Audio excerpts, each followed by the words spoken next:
99% से ज़्यादा जो फाइब्रॉइड्स होते हैं वो कैंसर में कभी भी कन्वर्ट नहीं होते। साइज का कितना रोल है फाइब्रॉइड्स का? कितने से बहुत मिनिमम से मैक्सिमम साइज के हो सकते हैं? They can very from A small seed, छोटे से बीज के आकार से लेकर फुटबॉल तक के साइज तक ये हो सकती हैं यूट्रस के अंदर? यूट्रस के अंदर या यूट्रस के बाहर।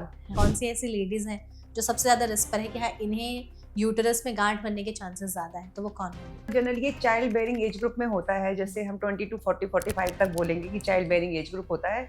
इसमें ये गांठें बहुत कॉमनली पाई जाती हैं। प्लस जेनेटिक फैक्टर्स हैं, जैसे अगर आपकी फैमिली में हेरिडिटरी है, मम्मी को है, बहनों को है, मासी को है, तो भी आपको फाइब्रॉइड होने के चांसेस ज़्यादा होते हैं। अगर किसी लेडीज को बहुत ज्यादा हेवी पीरियड्स आ रहे हैं अचानक से, क्या ये फाइब्रॉइड्स का संकेत बिल्कुल हो सकता है, फाइब्रॉइड का संकेत हो सकता है। तो अगर बार बार पीरियड्स हैवी आ रहे हैं, पीएन के साथ आ रहे हैं, तो हाँ, ये लक्षण फाइब्रॉइड का हो सकता है। खून के थक्के बहुत ज्यादा बनने लगे हैं, तो जो क्लॉटिंग बोलते हैं, तो अगर ये भी हो रहा है तो क्या ये भी एक संकेत है बिल्कुल, फाइब्रॉइड्स का? क्योंकि यूट्रस में एक ऑटोमेटिक इसका एक मैकेनिज्म है कि मान लीजिए पीरियड आता है तो मसल उसके बाद उसको कॉन्ट्रैक्ट करके उस ब्लीडिंग को रोक देती है। अब क्या है, अगर मान लीजिए कहीं फाइब्रॉइड है तो एक स्मूथ मसल चल रही है यूट्रस की, उस बीच में एक गांठ आ गई, उसकी वजह से उस जगह पे कॉन्ट्रैक्शन नहीं हो पा रहा। या फिर कभी कभार इनफर्टिलिटी, वो भी एक सिम्टम हो सकता है फाइब्रॉइड का। फर्टिलिटी का मतलब है बच्चा ना कर पाना, है ना। तो उसमें कभी कभार क्या होता है कि फाइब्रॉइड नॉर्मली तो इनफर्टिलिटी कॉज नहीं करता, लेकिन कभी कभार क्या होता है कि उसकी पोजीशन इस तरीके की होती है कि ट्यूब के पास हो गया या बच्चेदानी के मुंह के पास हो गया, तो उसकी वजह से पेशेंट प्रेग्नेंट नहीं हो पा रहे होते हैं। तो फाइब्रॉइड्स का अगर हमें ट्रीटमेंट ऑप्शन समझना हो तो कैसे समझेंगे? क्या क्या हमारे पास ट्रीटमेंट ऑप्शंस हैं? लेस देन 5 सेंटीमीटर का अगर फाइब्रॉइड है और वो सिम्टोमेटिक है, तो उसको श्रिंक करने के लिए हमारे पास दवाइयाँ हैं, इंजेक्शंस हैं, कुछ रिसेप्टर को ब्लॉक करने के, क्योंकि इनके अंदर रिसेप्टर होते हैं प्रोजेस्टेरॉन के, तो उसको ब्लॉक करने की दवाइयाँ भी हैं हमारे पास। ओरल मेडिसिन भी है, इंजेक्टेबल भी हैं। पर यह है कि उन्हें बहुत लॉन्ग टर्म देने से, क्योंकि वो लिवर से मेटाबोलाइज हो जाती हैं, तो कभी कभार लिवर टॉक्सिसिटी भी हो सकती है। जैसे अगर सैनिटरी पैड का यूज अगर अच्छे से ना हुआ तो क्या इससे भी रिस्क होता है फाइब्रॉइड्स होने का? कि सैनिटरी नैपकिन की वजह से कुछ एलर्जिक कंपोनेंट हो सकता है, जिसकी वजह से फाइब्रॉइड डेवलप हो सकता है। कि जो लोग बर्थ कंट्रोल पिल्स बहुत ज़्यादा लेते हैं उनमें भी फाइब्रॉइड्स होने का रिस्क रहता है? बिल्कुल, ये बात आपने बिल्कुल सही कही, क्योंकि हम इसीलिए बहुत long term birth control pills patients को अवॉइड करते हैं कहने के लिए।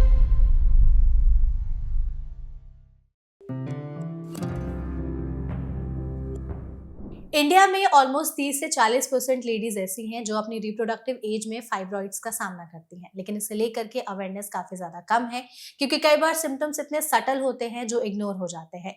इसीलिए हमने सेशन को ऑर्गेनाइज किया है जिसमें हम फाइब्रॉइड्स के बारे में बातचीत करेंगे कि आखिर ये होते क्या है, क्यों बन जाते हैं, कौन से लोग रिस्क फैक्टर्स पे हैं, इसके सिम्टम्स कैसे समझें और सबसे जरूरी चीज कि फाइब्रॉइड्स का ट्रीटमेंट क्या है, सर्जरी में क्या क्या ऑप्शंस हैं हमारे पास। जिसके लिए सेशन में हमारे साथ एक बहुत ही स्पेशल गेस्ट मौजूद हैं। हमारे साथ हैं डॉक्टर कनिका अग्रवाल जो कि सीनियर कंसल्टेंट और एचओडी हैं गायनेकोलॉजी ऑब्स्टेट्रिशियन डिपार्टमेंट यथार्थ हॉस्पिटल में। तो डॉक्टर, सबसे पहले तो सेशन में आपका बहुत बहुत स्वागत है। थैंक यू सो मच हमारे साथ जुड़ने के लिए और फाइब्रॉइड्स जैसे टॉपिक पर डिस्कस करने के लिए, क्योंकि आई थिंक इसके बारे में अवेयरनेस बहुत ज्यादा कम है, लोग बहुत ज्यादा बातचीत नहीं करते और एक टैबू भी बना हुआ है इसे लेकर के। डॉक्टर, सबसे पहले आप यही बताइए कि अगर किसी को आसान भाषा में समझना हो कि फाइब्रॉइड्स एग्जैक्टली होते क्या हैं, कहाँ होते हैं, क्यों होते हैं, तो वो कैसे समझेंगे? देखिए, फाइब्रॉइड जो है ना, इतना उससे डरने की ज़रूरत नहीं है, क्योंकि सबसे पहली बात तो सबसे पहली या फ़ॉरमोस्ट ये मैं बताना चाहूँगी कि ये नॉन कैंसरस होती हैं गाँठें। 99% से ज़्यादा जो फाइब्रॉइड्स होते हैं, वो कैंसर में कभी भी कन्वर्ट नहीं होते। दूसरी बात ये, दे आर स्मॉल, जिनको हम कह सकते हैं छोटी गाँठें हैं, जो कि यूट्रस एक्चुअली मसल से बना हुआ एक हमारा ऑर्गन है, उसके मसल्स और फाइब्रस टिश्यूज़ मिलकर छोटी-सी गाँठ बना देते हैं। और वो गाँठ कभी कभार हार्मोन्स एस्ट्रोजन एंड प्रोजेस्टेरॉन जो हमारी बॉडी में होता है, उसके इफेक्ट में जाकर वो इंक्रीज करती हैं। और जनरली ये चाइल्ड बेयरिंग एज ग्रुप में होता है, जैसे हम 20 to 40 45 तक बोलेंगे कि चाइल्ड बेयरिंग एज ग्रुप होता है। इसमें ये गांठें बहुत कॉमनली पाई जाती हैं। और ये गांठें ना अपनी 2 या 3 जगह होती हैं, जैसे कि यूट्रस एक छोटा सा ऑर्गन है जिसमें मसल से बना हुआ है, उसकी दीवारों में हो सकता है, यूट्रस की कैविटी के अंदर हो सकता है, और यूट्रस के आउटर सरफेस के बाहर हो सकते हैं। Okay. तो ये ऐसे 3 जगह पाई जाती हैं। ये they can very from A small seed, छोटे से बीज के आकार से लेकर फुटबॉल तक के साइज तक ये हो सकती हैं यूट्रस के अंदर। यूट्रस के अंदर या यूट्रस के बाहर। हाँ। और कई बार पेशेंट्स को पता नहीं चलता है। जनरली हमने जितना भी देखा है, पेशेंट एक्सीडेंटल फाइंडिंग्स के साथ में हमारे पास आता है कि हमारे यूट्रस में गांठ पाई गई है, हम क्या करें, हम बहुत डर गए हैं। और मैक्सिमम टाइम पर पेशेंट इसको इग्नोर करते हैं, इसके सिम्टम्स को इग्नोर करते हैं, लेकिन इससे डरने की बिल्कुल भी जरूरत नहीं है। तो ये बिल्कुल नॉर्मल सेल से ही, आपके यूट्रस के सेल से ही बनी हुई गांठें हैं। अलग से कुछ नहीं है, कैंसर नहीं होता है इनमें। करेक्ट है, क्योंकि सबसे बड़ा कंसर्न लोगों को यही लगता है कि गांठ मतलब सीधे कैंसर। Yes. क्योंकि कैंसर का जो शुरुआती एक लक्षण भी यही होता है कि आपके यूट्रस में गांठ तो नहीं बन रही है। तो अगर समझना हो कि फाइब्रॉइड्स किन लोगों को ज्यादा होने का रिस्क है, कौन सी ऐसी लेडीज हैं जो सबसे ज्यादा रिस्क पर है कि हाँ इन्हें यूटेरस में गांठ बनने के चांसेस ज्यादा हैं, तो वो कौन होंगे? जैसे कि मैंने बताया कि चाइल्ड बेयरिंग एज ग्रुप जो होता है, क्योंकि उसमें हमारे हार्मोन मैक्सिमम लेवल्स पे रहते हैं, और ये जो फाइब्रॉइड्स हैं या जो गांठें हैं, ये हार्मोन के इफेक्ट से बनती हैं, एस्ट्रोजन और प्रोजेस्टेरोन से। तो ये चाइल्ड बेयरिंग एज ग्रुप में होते हैं, पहली बात। दूसरी बात ये होता है कि आजकल जैसे अर्ली मिनार्की है, बच्चों को जल्दी पीरियड शुरू हो जाते हैं, तो वो हार्मोन को हाई इसमें रहते हैं, लगातार हार्मोन्स बढ़े रहते हैं। प्लस डिलेड मीनोपॉज है ना, मीनोपॉज लेट हो रहा है तो हार्मोन्स बढ़े हुए हैं आपके। प्लस जेनेटिक फैक्टर्स हैं, जैसे अगर आपकी फैमिली में हेरिडिटरी है, मम्मी को है, बहनों को है, मासी को है, तो भी आपको फाइब्रॉइड होने के चांसेस ज्यादा होते हैं।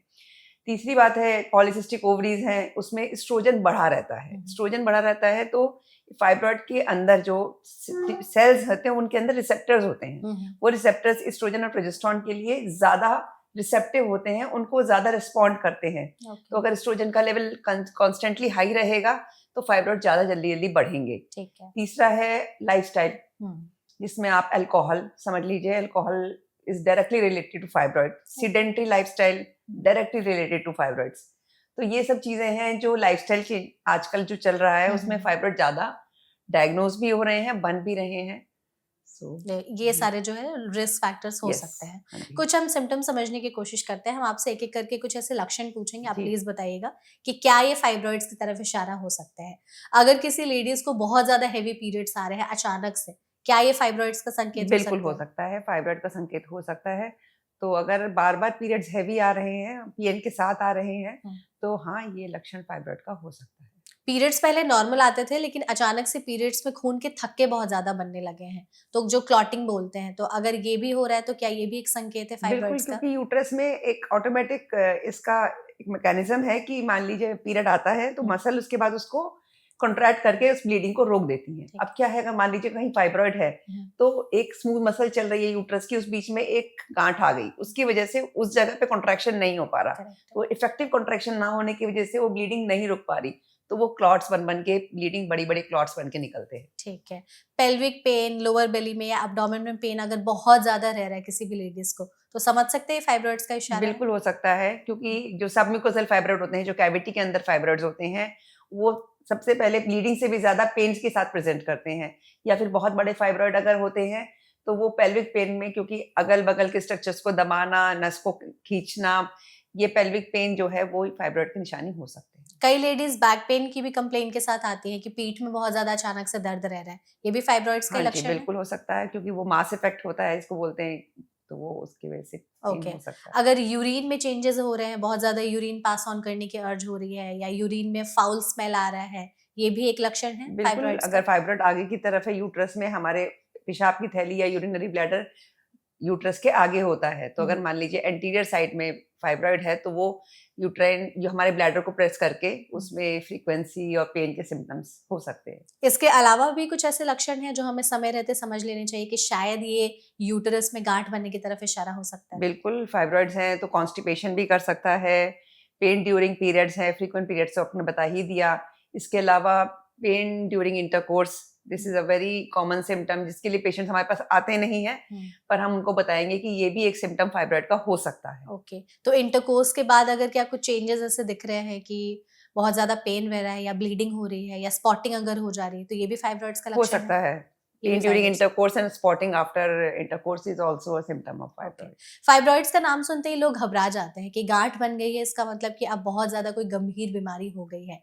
लेकिन ये फाइब्रॉइड्स कब सीरियस हो जाता है, हमें कब समझना चाहिए? फाइब्रॉइड्स तो जनरली एसिम्प्टोमेटिक होते हैं, जिनके कोई लक्षण होते ही नहीं हैं। तो अगर हम कहेंगे कि 70% पेशेंट्स में कोई सिम्टम नहीं होता, पेशेंट हमारे पास एक्सीडेंटल फाइंडिंग की वजह से आ जाता है कि अल्ट्रासाउंड हुआ था जी, उसमें फाइब्रॉइड आ गया। जो पेशेंट्स जिनको फाइब्रॉइड उनमें होता है, जैसे सिम्प्टोमेटिक फाइब्रॉइड जिनको हमें ट्रीट करना होता है, वो जैसे आपने बताया हैवी ब्लीडिंग होना, bleeding with clots, frequent periods, जल्दी 15-15 दिन में पीरियड आ रहे हैं, लगातार कांस्टेंट पेन बना हुआ है लोअर एब्डोमेन में, बैक में, कॉन्स्टिपेशन हो रहा है, यूरिनरी सिम्टम्स आ रहे हैं, एनीमिया, इवन पेशेंट्स इतना ज्यादा ब्लीड करते हैं कि वो एनीमिया उन्हें हो जाता है। स्पेशली पेशेंट्स को ये लगता है, मान लीजिए हम 45 इयर्स के हैं, 43 इयर्स के हैं, ये पीरियड बंद होने वाले हैं, तो घर में बात करते हैं, वो कहते हैं कि कोई बात नहीं, बंद होने के टाइम पे तो ऐसा ही होता है। तो इसकी वजह से पेशेंट हमारे पास आते ही नहीं है, तो वो सीवियर एनीमिया हीमोग्लोबिन 3 और 4 के साथ हमारे पास आते हैं। 3 और 4 के साथ? आई हैव सीन पेशेंट्स, पहले हम ब्लड ट्रांसफ्यूज करते हैं, फिर हम उनकी सर्जरी करते हैं। ओके, तो फाइब्रॉइड्स को अगर हमें पहचानना हो तो कुछ ऐसे टेस्ट है जो महिलाओं को कराते रहने चाहिए ताकि पता चल जाए कि कहीं उनके यूट्रस में गांठ तो नहीं बन रही है? क्योंकि फाइब्रॉइड के लिए कोई स्क्रीनिंग टेस्ट हम नहीं करते हैं, पेशेंट जनरली सिम्टम्स के साथ ही आते हैं, बाकी एक्सीडेंटल फाइंडिंग होती है। पेशेंट के पास सिम्टम हो तो हाँ, उसे इग्नोर ना करें। जितने भी मेंस्ट्रुअल इरेगुलरिटी के सिम्टम है, हैवी ब्लीडिंग के सिम्टम है या पेल्विक पेन के सिम्टम्स हैं, ऐसे में अपने डॉक्टर के पास जरूर जाएं। या फिर कभी कभार इनफर्टिलिटी, वो भी एक सिम्टम हो सकता है फाइब्रॉइड का। इनफर्टिलिटी एज इन, थोड़ा सा उसको ब्रीफ में समझें। इनफर्टिलिटी का मतलब है बच्चा ना कर पाना, है ना। तो उसमें कभी कभार क्या होता है कि फाइब्रॉइड नॉर्मली तो इनफर्टिलिटी कॉज नहीं करता, लेकिन कभी कभार क्या होता है कि उसकी पोजीशन इस तरीके की होती है कि ट्यूब के पास हो गया या बच्चेदानी के मुंह के पास हो गया, तो उसकी वजह से पेशेंट प्रेग्नेंट नहीं हो पा रहे होते हैं। तो कभी कभार जब वो पेशेंट्स आते हैं तो एक्सीडेंटली उनके में भी फाइब्रॉइड निकलता है, उनको और कोई सिम्टम नहीं है, हैवी ब्लीडिंग की सिम्टम नहीं है, पेन का सिम्टम नहीं है, बट उनकी पोजीशन ऑफ फाइब्रॉइड ऐसी है कि वो प्रेग्नेंट नहीं हो पा रही। अगर हम पोजीशन और लोकेशन को समझने की कोशिश करें कि यूटेरस में गांठ किस लोकेशन पर है, तो क्या कैसे अफेक्ट करेगी आपको? बेसिकली सिम्टम हर चीज के अलग अलग हैं। अगर वो यूट्रस की कैविटी के अंदर है तो पेशेंट बहुत पेन और ब्लीडिंग के साथ प्रेजेंट करेगा। अगर यूट्रस की वॉल में है तो वो उसमें भी हेवी ब्लीडिंग होती है, जैसे कि मैंने बताया कि सिकुड़ नहीं पा रही होती बच्चेदानी, तो ब्लीडिंग कंटिन्यूअस होती रहती है, लगातार 1-1 महीने तक ब्लीडिंग होती रहती है और किसी भी दवाई से कंट्रोल नहीं हो रही होती। या फिर यूट्रस के बाहर का है तो उसमें प्रेशर सिम्टम ज्यादा होंगे, जैसे पेशाब के सिम्टम होंगे, कॉन्स्टिपेशन के सिम्टम होंगे, बावल सिम्टम होंगे, या फिर फ्लैचुलेंस है, गैस बनी रहती है, पेट में कुछ खाने का मन नहीं करता, बारह ब्लोटिंग जैसा लगता है, तो ये सिम्टम्स हो सकते हैं। अगर फाइब्रॉइड्स यूटेरस के अलग अलग लोकेशन पर होते हैं तो उसमें भी होता है कि इस लोकेशन पर है तो कैंसरस हो सकता है, इस लोकेशन पर है तो नॉन कैंसरस? नहीं, ऐसा कुछ नहीं, ऐसा कुछ नहीं। तो जो फाइब्रॉइड्स होते हैं वो कैंसर में कब तब्दील हो जाते हैं और कब कैंसरस नहीं होते हैं, तो हमें थोड़ा सा 99.5% जो फाइब्रॉइड्स हैं वो नॉन कैंसरस ही होते हैं। बहुत ही मुश्किल से कोई सार्कोमेटस चेंजेस आते हैं फाइब्रॉइड में, और सबसे बड़ी बात यह है कि इसको आइडेंटिफाई करना सर्जरी से पहले बहुत ही मुश्किल है। तो हमारी इमेजिंग में, बहुत एमआरआई में कभी कभार रेडियोलॉजिस्ट पकड़ पाते हैं कि this fibroid can be cancerous, पर ऐसे क्लियर कट, क्योंकि ना तो हम उसकी बायोप्सी ले सकते हैं फाइब्रॉइड की, तो हम ये पहले से बता नहीं सकते कि ये कैंसरस है कि नहीं है। साइज का कितना रोल है फाइब्रॉइड्स का? कितने से मिनिमम से मैक्सिमम साइज के हो सकते हैं? बहुत बड़ा साइज का रोल है। स्मॉल फाइब्रॉइड्स हैं, इनके लिए हम कुछ नहीं करते। एसिम्प्टोमेटिक फाइब्रॉइड हम पेशेंट को सिर्फ काउंसिल करते हैं कि इसमें कुछ नहीं करना है। 3 to 4 सेंटीमीटर तक के फाइब्रॉइड अगर वो वॉल के अंदर हैं और ब्लीडिंग नहीं कर रहे हैं तो हम उनको ट्रीट नहीं करते, सिर्फ ऑब्जर्व करते हैं, छोड़ देते हैं वैसे? बिल्कुल छोड़ देते हैं उसको।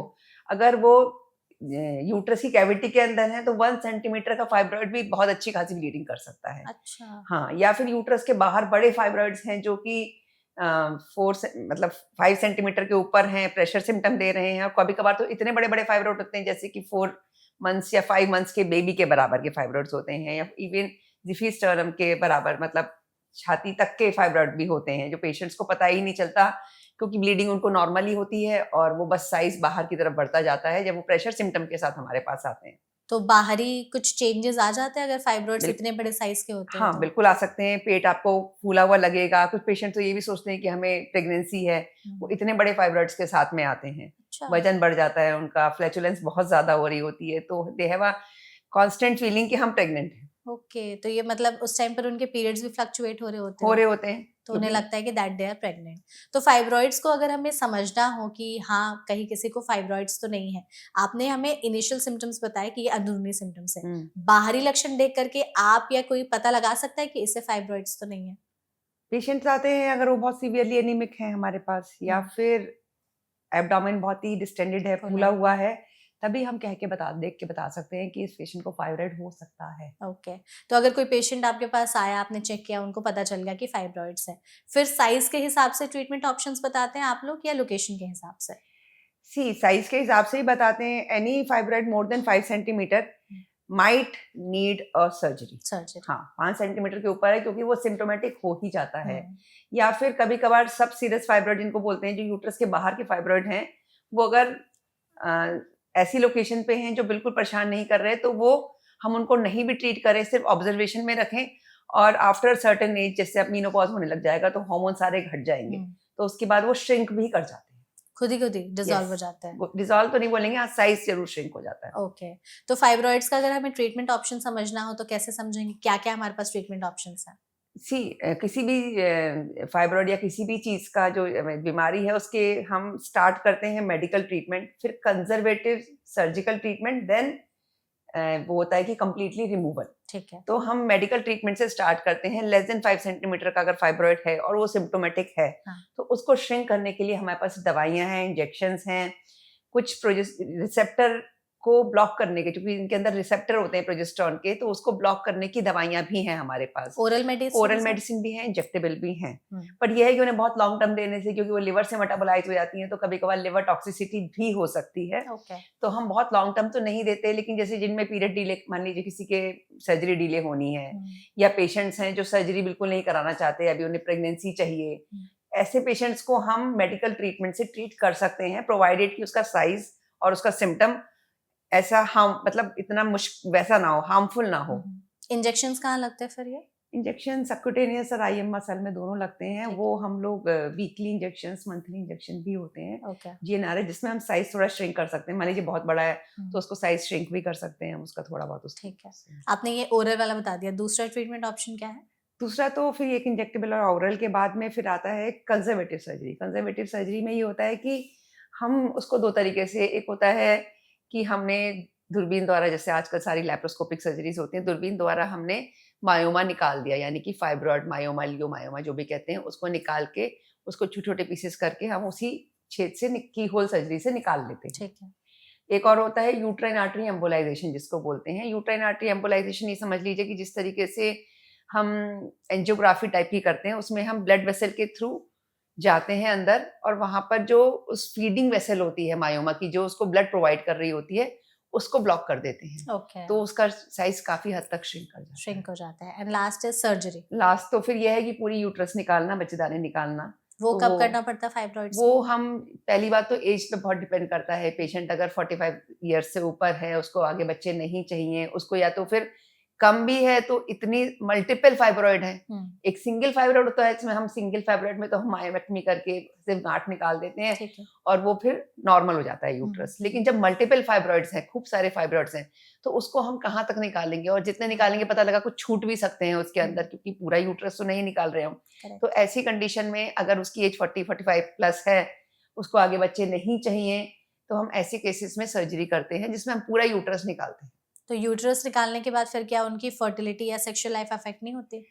फर्टिलिटी तो 100% इफेक्ट होगी, यूट्रस निकल जाएगा तो प्रेगनेंसी तो नहीं हो पाएगी। हुँ, लेकिन हाँ, सेक्सुअल लाइफ के लिए हम उसमें सर्जरी इस तरीके से करते हैं जिससे वेजाइनल पार्ट जो है अच्छा छूट जाए। हाँ, लेकिन अगर हम ओवरी छोड़ते भी हैं तो इवेंचुअली धीरे-धीरे सेक्स हार्मोन तो कम होते ही हैं। हाँ, तो उससे फिर कुछ इम्पैक्ट वगैरह पड़ता है उनकी लाइफ पड़ता में? है, हम उसमें एचआरटी पे पेशेंट को हार्मोन रिप्लेसमेंट थेरेपी पे भी डाल सकते हैं अगर पेशेंट्स को प्रॉब्लम होती है तो। ठीक है। तो आपने जैसे हमें ट्रीटमेंट ऑप्शंस बताए, आपने कहा सर्जरी में कई बार बच्चेदानी भी निकालनी हाँ पड़ती जी। है। तो अगर कोई यंग एज में आपके पास आ रहा है और उसका फाइब्रॉइड बड़ा है या हुँ, मल्टीपल हुँ। हुँ, फाइब्रॉइड्स है, हुँ, हुँ। फिर उनमें आप कैसे उन लोगों के साथ कोप अप करते हो?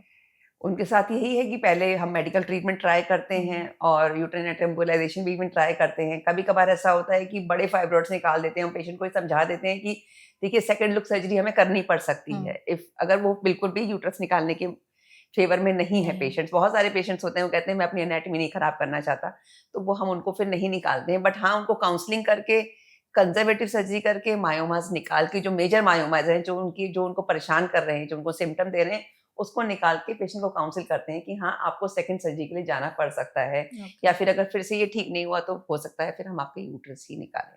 तो एक बार अगर फाइब्रॉइड्स का ट्रीटमेंट हो गया तो क्या वापस से भी आने के चांसेस होते हैं? देखिए, सिंगल मायोमा अगर एक ही फाइब्रॉइड है, तब तो जनरली 99% केसेस में नहीं नहीं आता आते है। हैं दोबारा। लेकिन हाँ, अगर मल्टीपल फाइब्रॉइड है, तो कुछ सीडलिंग फाइब्रॉइड जिनको बोलते हैं ना, बीज के बराबर, वो मिस हो सकते हैं। तो वो अगर हार्मोन का लेवल बढ़ा रहेगा, अगर मान लीजिए 35-40 पे हमने कर दिया, हुँ, लेकिन अभी वो मेनोपॉज़ तो हुआ नहीं हुँ, उसका, हुँ, हुँ। तो वो अगर बढ़ा रहेगा तो येस, फाइब्रॉइड तो फिर से वो वाले ग्रो कर सकते हैं जो छोटे-छोटे रह गए थे। तो फिर से ग्रो करेंगे तो उनके लिए फिर से वही ट्रीटमेंट ऑप्शंस ही हैं? फिर हम उनको समझाते हैं कि अब मान लीजिए आपका मल्टीपल फाइब्रॉइड्स हैं और अगर अब फिर से बढ़ रहे हैं, तो how many time you are going to get the hmm, surgery done. Exactly. तो सर्जरी का भी कोई वैसा है, जैसे आपने कहा कि मल्टीपल फाइब्रॉइड से कुछ रह गए तो बढ़ जाएँगे, तो अगर पहली सर्जरी में यूटेरस ही निकाल दिया गया है तो क्या फिर दूसरी सर्जरी नहीं, में नहीं, क्योंकि देन वो तो वैसा बनता ही फाइब्रॉइड जो है यूट्रस के टिश्यू से ही बनता है, हाँ, तो यूट्रस का टिश्यू ही निकाल दिया तो फिर नहीं बनेगा। नहीं बनेगा, नहीं, ओके। मल्टीपल फाइब्रॉइड्स क्या ज़्यादा डेंजरस है सिंगल फाइब्रॉइड से? क्योंकि उनमें सिम्पटम्स ज़्यादा आते हैं। जैसे?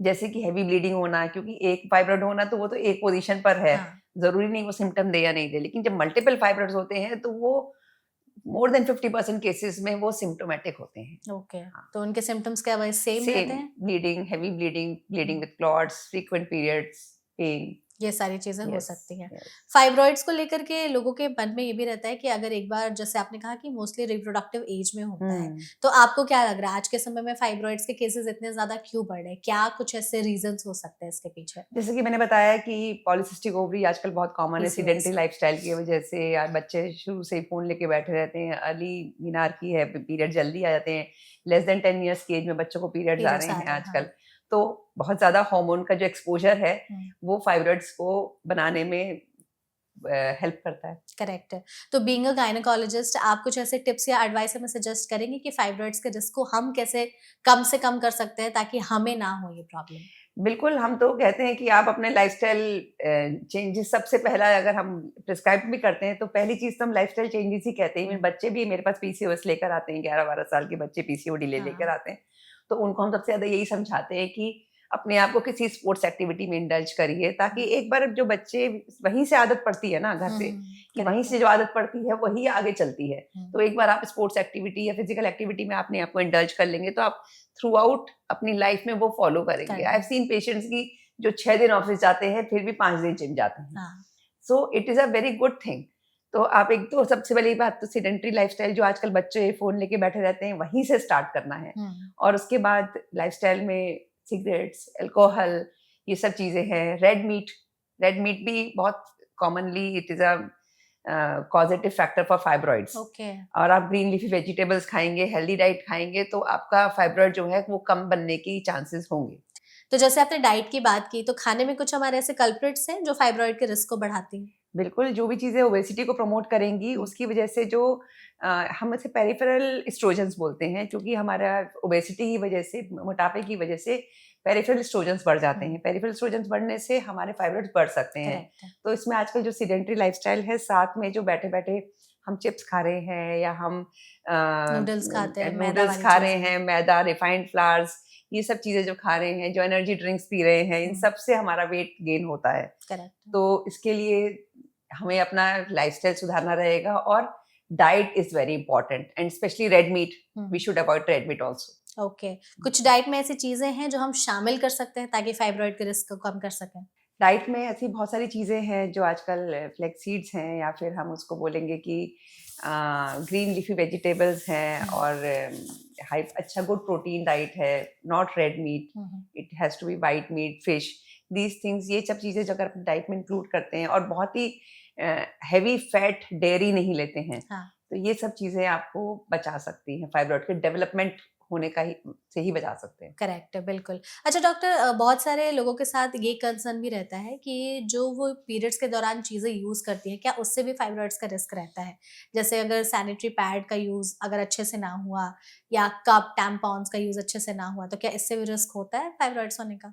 कप और टैम्पून से तो नहीं होता है, लेकिन हाँ, ऐसे बीच में पीछे वेस्टर्न वर्ल्ड में स्टडीज हुई थी इस तरीके की कि सैनिटरी नैपकिन की वजह से कुछ एलर्जिक कंपोनेंट हो सकता है जिसकी वजह से फाइब्रॉइड डेवलप हो सकता है, पर वो अभी 100% कंफर्म नहीं है, बट हमारे हिसाब से तो नहीं है। मोर इट नहीं इज मोर वैसा। Lifestyle rather than okay. Using these things. कुछ ऐसे साइंस या चीजें हमें ध्यान में रखनी चाहिए कि अगर ये चेंजेस दिखाई दे रहे हैं इसका मतलब ये फाइब्रॉइड्स की तरफ इशारा हो सकता है, तो हमें तुरंत अलर्ट होने की जरूरत है।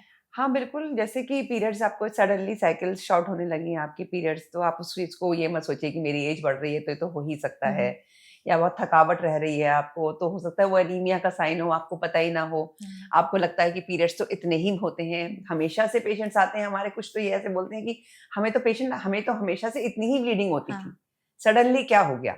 तो वो पेशेंट एनीमिक होकर आते हैं हमारे पास। या फिर कांस्टेंट एक पेन रहना, सोचेंगे कोई बात नहीं, मेरे तो 2 बच्चे हैं, तो हम्म, छोटे-मोटे पेन्स तो चलते ही रहते हैं। कांस्टेंट हेवीनेस रहना लोअर एब्डोमेन में, लगातार ये बेल्चिंग, ब्लोटिंग रहना, ये सिम्पटम्स ऐसे हैं जिसकी वजह से हमको एक बार डॉक्टर से मिल तो लेना ही चाहिए। करेक्ट है, हुँ। बिल्कुल। अच्छा, जब आप सर्जरी की बात कर रहे थे, तो इसमें भी क्या टाइप्स ऑफ सर्जरीज होती हैं? जैसे आजकल कोई ऐसी एडवांसमेंट आई है फाइब्रॉइड्स की सर्जरी में, जो लेटेस्ट हो, जो हमारी ऑडियंस जान सकती है? बिल्कुल, हमारे यहाँ जो है लैप्रोस्कोपिक तो मैंने बताया था, keyhole surgery, second robotic surgery है। Robotic robotic surgery surgery. भी it is kind of laparoscopic surgery, but it is very precised. हुँ, तो इसमें जो बहुत ही अच्छा प्रिसिजन होता है, ब्लड लॉस बहुत कम होता है, इन्फेक्शन के चांसेस बहुत कम होते हैं, बहुत फास्ट रिकवरी होती है, पेशेंट 1 हफ्ते में अपने काम पे लौट सकते हैं। वाह! ओके। तो जो सर्जरी कोई करा रहा है, अगर किसी को एडवाइस कर दी गई है कि आपको फाइब्रॉइड्स, अब आपकी सर्जरी होने हुँ। वाली है, कुछ चीज़ों का ध्यान रखना होता है उनको पहले हाँ, सर्जरी से? बिल्कुल, अगर सर्जरी से पहले हमको सबसे इम्पोर्टेंट है कि उनका हीमोग्लोबिन बिल्डअप हो, ठीक है। कि हीमोग्लोबिन उनका सही होना चाहिए, 10 कितना से होना ऊपर, चाहिए? 10 से ऊपर होना 10 चाहिए, से ऊपर। तभी हम सर्जरी के लिए पेशेंट्स को लेते हैं। और अगर बहुत बड़े फाइब्रॉइड्स हैं, तो we have to arrange blood for them.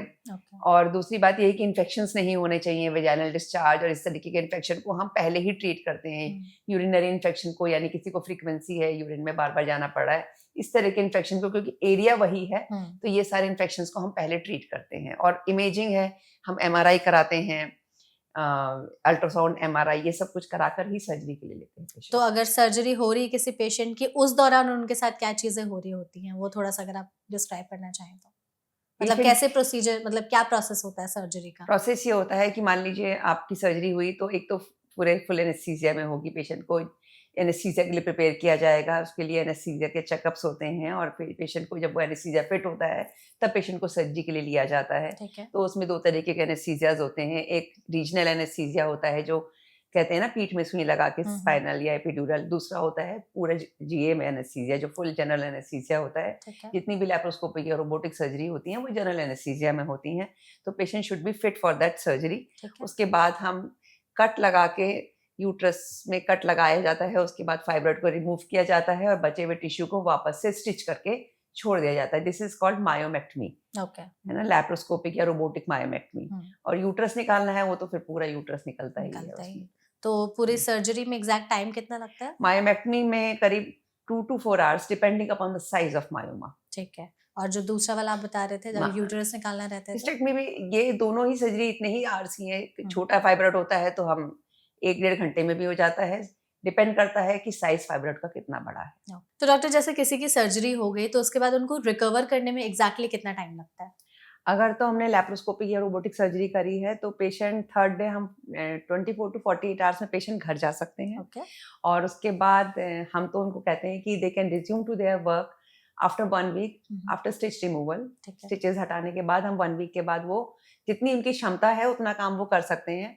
हाँ, बिल्कुल थोड़े बहुत प्रिकॉशंस उन्हें रखने पड़ते हैं, जैसे स्क्वाटिंग, नीचे बैठना, वेट लिफ्टिंग, ये सब हम उन्हें अवॉइड करते हैं 6 वीक्स तक। सेक्सुअल इंटरकोर्स, ये सब 6 वीक्स तक अवॉइड करते हैं। उसके बाद तो दे कैन, और 3 मंथ्स पे तो they can do their gym, running, everything. कर सकते हैं जी। वो। लेकिन अगर सर्जरी के बाद उनको कुछ और ऐसे सिम्पटम्स आते हैं, तो कौन सी चीज़ें हैं जो अलर्ट हो जानी चाहिए कि? सर्जरी के बाद देखिए सबसे इम्पोर्टेंट सिम्पटम है, कोई फीवर तो नहीं आ रहा आपको, ओके। यूरिन इन्फेक्शन तो नहीं हो रहा, यूरिन बार-बार तो नहीं जाना पड़ रहा, या सर्जिकल साइट पे पेन तो नहीं है। हुँ, ये सब चीज़ें ऐसी हैं कि जिसके लिए आपको तुरंत अपने डॉक्टर से कॉन्टैक्ट करना करना होता है, चाहिए। क्योंकि इसमें इन्फेक्शन के चांसेस हो सकते हैं। हुँ। एक बार अगर फाइब्रॉइड्स हो गया, सर्जरी हो गई, तो उसके बाद दोबारा अगर आते हैं फाइब्रॉइड्स, तो क्या सेम प्रोसीजर ही होता है? अगर रह गया हो तो कुछ? जनरली तो रहता नहीं है। सी प्रॉब्लम वही होती है जो मैंने बताया था, मल्टीपल फाइब्रॉइड्स होते हैं। फाइब्रॉइड्स मल्टीपल होते हैं। फाइब्रॉइड्स की वजह से ही अगर जो 2-3 लेस देन 1 सेंटीमीटर का, यानी कि सब सेंट्रिक फाइब्रॉइड बोलते हैं हम उन्हें, कि लेस देन 1 सेंटीमीटर के फाइब्रॉइड हैं, तो वो हमें नेकेड आई से भी नहीं दिखेंगे, हाँ, because we have to dig down in the correct. Uterus, तो उससे पूरा यूट्रस की एनाटॉमी खराब हो जाती है। हाँ, तो इसलिए हम वो वाले फाइब्रॉइड्स नहीं निकालते। तो बस वही है कि उसके बाद हम पेशेंट को लाइफस्टाइल चेंजेस ऑल्दो बताते हैं, कुछ समय तक उन्हें मेडिकल ट्रीटमेंट पे भी रखते हैं, जिनमें हमें डाउट होता है कि ये शायद दोबारा बन सकते हैं। हाँ। तो हम उनमें ना दोबारा थोड़े दिन उसको जीएनआरएच पे, जैसे इंजेक्टेबल या ओरल मेडिकेशन पे भी डालते हैं। ओके।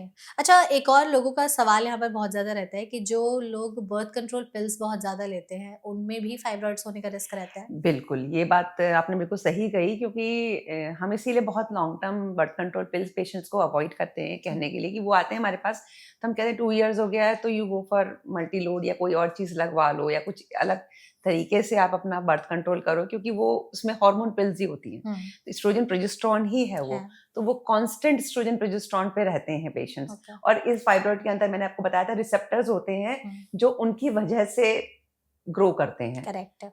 तो बहुत long term oral contraceptive pills is not good for fibroids. अगर बहुत ज़्यादा जो लोग अनप्रोटेक्टेड सेक्स करते हैं, क्या उनमें भी रिस्क रहता है फाइब्रॉइड्स का? नहीं, उसमें इन्फेक्शन का रिस्क रहता है। उसमें इन्फेक्शन के रिस्क की वजह से अदर काइंड ऑफ कैंसर्स हो सकते हैं, जैसे सर्वाइकल कैंसर। ओके, तो वो उसके हो लिए सकता है। यस। ठीक है।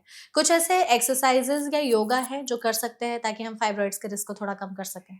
बिल्कुल, जैसे मैंने कहा था लाइफ़स्टाइल डिज़ीज़ेज़ है हुँ, में भी काउंट होता है ये, तो हम अगर हम हेल्दी रहें, एक्सरसाइज़ करते रहें, तो बनने के चांसेस कम होते हैं। लेकिन एक चीज़ है कि जैसे मान लीजिए फाइब्रॉइड्स हैं हुँ, and you are dealing with pain, हुँ, तो देयर आर सम एक्सरसाइज़ेज़ या योगा आसन है, जैसे बटरफ्लाई है, कैट काउ है, इन सब से पेल्विक मसल स्ट्रेच होती हैं हाँ, और पेन बहुत कम हो जाता है। मतलब सिग्निफिकेंटली इम्प्रूवमेंट इन पेन है। हुँ, ऑल्दो फाइब्रॉइड के साइज़ नहीं कम होते, ठीक है। लेकिन पेन में रिडक्शन काफ़ी हो जाता है। और हुँ, प्लस थोड़े से हमारे जो कैटेकोलामीन्स हैं, जो स्टेरॉइड हार्मोन्स हैं, उनका प्रोडक्शन भी डाउन होता है। ओके, तो वी कैन से कि हाँ, एक थोड़ा तो ये हेल्प बहुत करता है। तेज़ी से बढ़ते जो हैं, हुँ, वो कम बढ़ेंगे और पेन रिलीव होता है। ओके।